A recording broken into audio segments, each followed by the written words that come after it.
You don't listen to Tool, you experience it.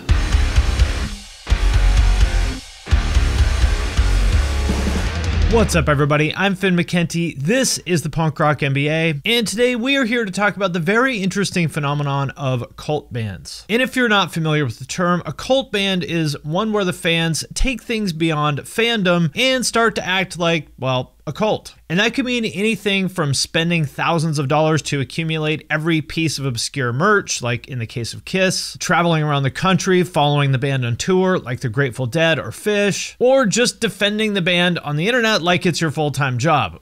K-pop. On the internet, there's a single unwritten rule. Don't fuck with K-pop fans. So there is a lot to talk about on this topic, but for this video, there's really two specific things that I'm interested in exploring. The first is artists like Tool, Queen, Weezer, or Radiohead that are incredibly successful on a commercial basis, but somehow still attract that same kind of cult fan kind of energy where the fans feel like they're defending the band from the outsiders who don't understand the music. And the second is understanding this phenomenon of smaller artists like, say, Mr. Bungle, Brand New, or Alexis on Fire that may not be the biggest band in the world, but the people who do know about them and love them would like literally take a bullet for the band. And so my question is, what exactly is going on here? What makes people adopt an artist as a cult favorite? What are the different types of cult bands? And are all cult band fan bases inherently toxic? Those are the questions that I will try to answer in this video. But first, if you haven't, please check me out on Twitch. I'm streaming twice a week from 4 to 7 p.m. Pacific on Tuesdays and Thursdays, and there's a link to that in the description of this video. All right, so like I said, there are a lot of different facets to the phenomenon of cult bands or artists. So I wanted to start by breaking them down in a little bit more detail. And so if you look at this chart here, I'm going to look at them along two different variables. On the vertical axis here is critical acclaim, meaning do people like Rolling Stone, Pitchfork, and Anthony Fantano, and the other people that decide what good music is, do those people like the artist in question? And on the other axis, we have commercial success, meaning how popular is the artist, how many albums and tickets have they sold? And so if you put that together, you get these four different categories. And so let's go through each category of these cult bands and try to understand them. I want to kick it off with the artists in the upper right here, which I'm referring to as icons. These are the bands that are both critically acclaimed and super successful. For example, Queen, Radiohead, Deftones, Tool, and Weezer. In this category might seem a little bit strange because how could somebody sell tens of millions of albums and still be considered a cult band? And I agree, it is kind of strange, but that is exactly what these artists are. Tool is maybe the perfect example of that dynamic. You've probably heard all the jokes about how Tool fans take the band super seriously and cornering you to tell you how their album Lateralus is based on the Fibonacci sequence. There's also the diaper thing, which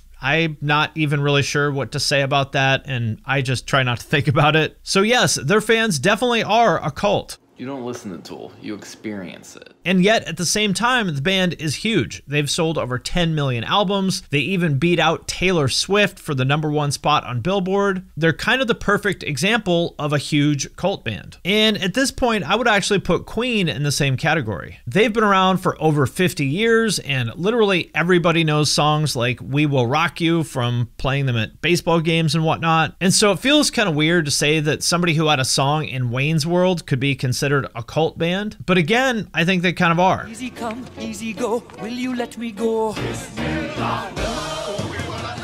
They're in the R Music from Reddit Hall of Fame. Rate Your Music adores them. And they're a fixture on channels like Rick Beato's. They're pretty much universally praised and acclaimed. And I think the position that Queen is in at this point in their career is kind of similar to the Beatles, as one of those artists who are really put on a pedestal as the gold standard for what music should be. And at this point, they're really worshipped in the same way as any cult band would be. Like if you look at the Queen subreddit, it's subtitled The Greatest Band in History. And there's other examples here, for example, like Muse, Deftones, Carly Rae Jepsen, all of these big commercially successful artists with fan bases who have the same kind of engagement and passion that you would usually expect to only see from smaller artists.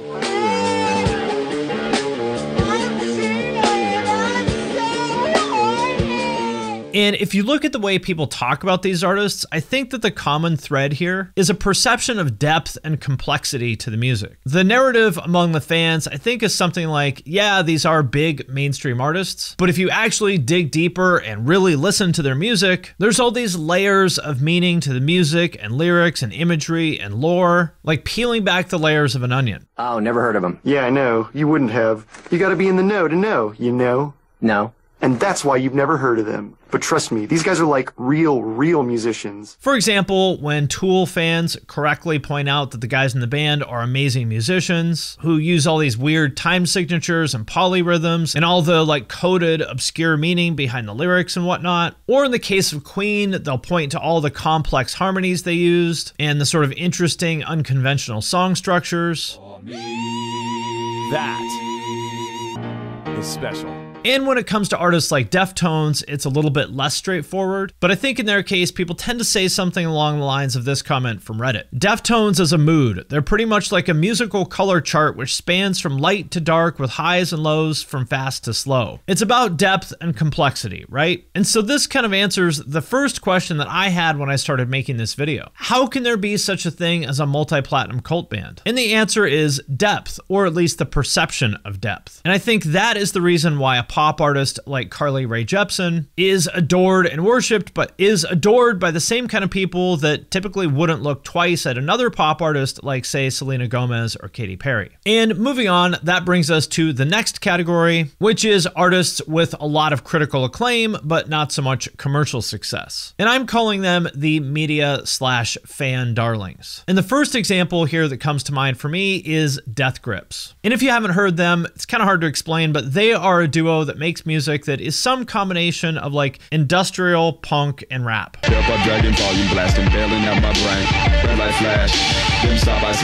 And as you just heard, it's obviously not the most accessible stuff in the world. In fact, it's pretty difficult to listen to, but that doesn't stop them from getting a ton of support from, I guess, what you could call the music establishment. For example, Pitchfork gave them an 8.4 and called them the most talented, impactful culture jammers of the streaming age, whatever that means. They also worked with Tool's bassist Justin Chancellor. They also got a shout out from William Shatner, of all people, Captain Kirk from Star Trek. And most importantly of all, they have the approval of your man, Anthony Fantano. The amazing, overwhelming shots of blah, blah, blah, blah, blah, blah, blah, blah, blah, blah, blah, blah, just the intensity that the band performs with in between these very laid-back choruses is amazing. And as for why people like them, I think this comment is pretty representative. I like them because I love abrasive music. Hip hop, punk, and industrial are my favorites, which they combine gracefully. It sounds like a cacophony for the first few listens, but then it sticks.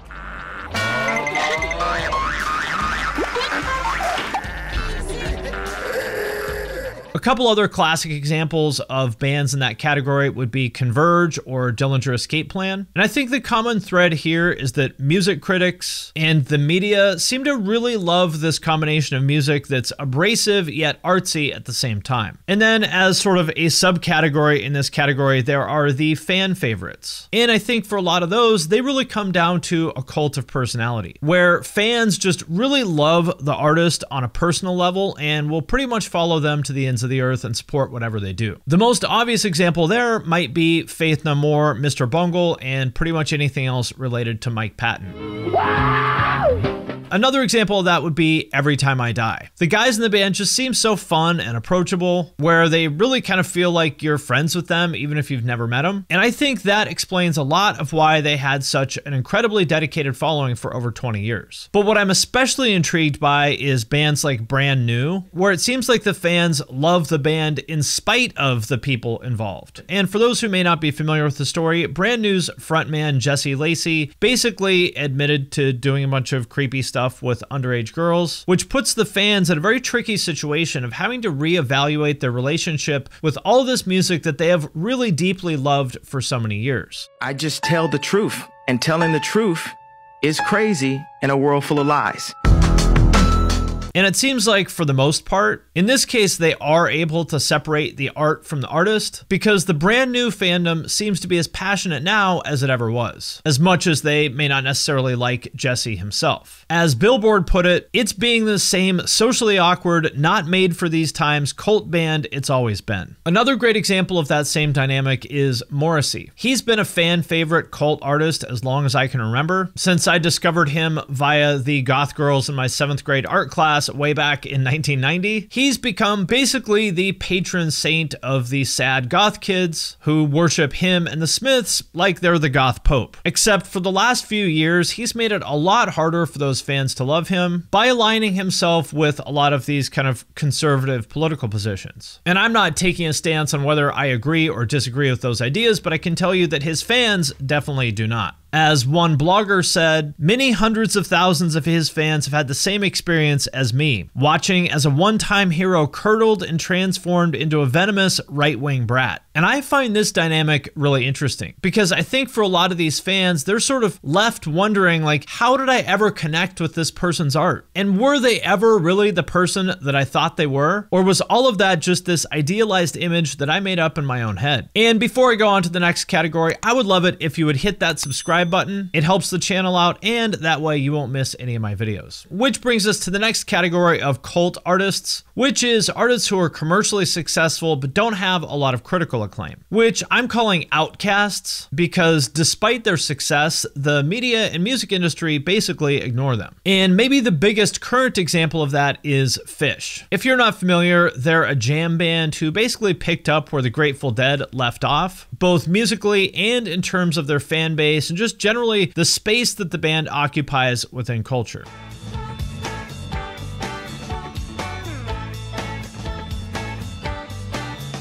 They've been basically the default hippie jam band for about 30 years now. And to put it bluntly, the band is fucking gigantic. Last year, they were the 5th highest grossing touring artist in the entire country, beating out Pitbull, Maroon 5, Guns N' Roses, and Korn, among many others. And so you would think that that would be a little bit of a story, right? But no, despite all of that, they're basically ignored by the media. And when they are mentioned, it's usually the butt of some joke about hippies, which is understandable because hippies are pretty annoying.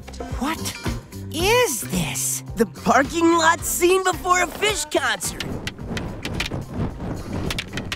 And Insane Clown Posse are kind of the same story. They've been incredibly popular for over 30 years now, with several gold and platinum albums. They have their own festival, which has drawn millions and millions of people over the years. They have a label. They've really kind of carved out their own little empire. And again, just like Phish, despite all of that, they basically get no respect compared to much less commercially successful artists like, say, Death Grips or the Melvins, which the media constantly fawns over. The fact that the worst band in the world is about to have a fucking march on Washington, that's pretty amazing. Or more recently, another example of that would be Tom Macdonald. You may know him as the right-wing rapper that your MAGA uncle talks about on Facebook for his songs like White Boy. The white race as a whole ain't the enemy. There's racist white people, but we're far from that collectively. And to be clear, I am definitely not a fan of Tom Macdonald in any way, shape, or form. But with over 1 billion views on YouTube alone and all of this completely DIY with no label, you can't deny that he's been extremely successful. And the common thread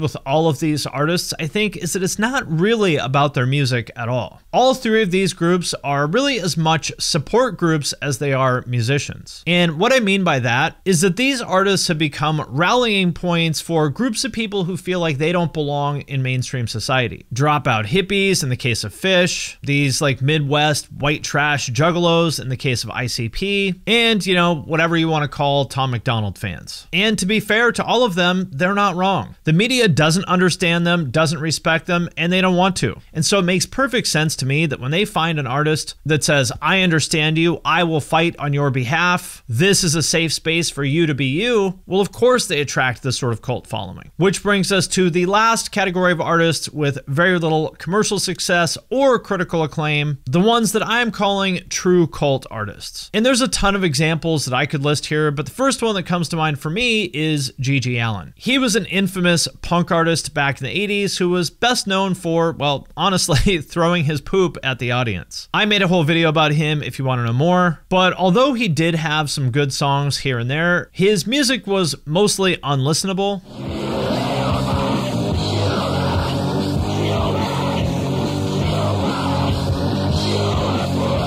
And his stage antics and persona are the thing that he really became most known for. And you could also look at his black metal equivalent Burzum and underground rap artists like, say, Lil Darkie, or on the less edgy, less toxic side of things, there's countless other artists like Swans, Flaming Lips, Glassjaw, Lightning Bolt, or Melt Banana, each of which I could do a whole video about. But for all of them, they sort of fly under the radar of the music media, and they've never really had more than moderate commercial success at best. And I think with this category, it's really hard to generalize about why people like all of these artists, because I think it's kind of on a case-by-case basis. But the common thread is that their music is too weird to really ever break through into the mainstream, but they'll always have this small group of people who just absolutely love what they do. And personally, I think I would rather have that. A smaller number of like really hardcore dedicated fans that are really truly ride or die for what I do, so I can do it basically forever, as opposed to what you oftentimes see, which is some artist that gets a bunch of hype and love from the media, but they end up getting basically fair weather fans, where you go from #1 on Billboard to playing casinos and county fairs just a couple years later.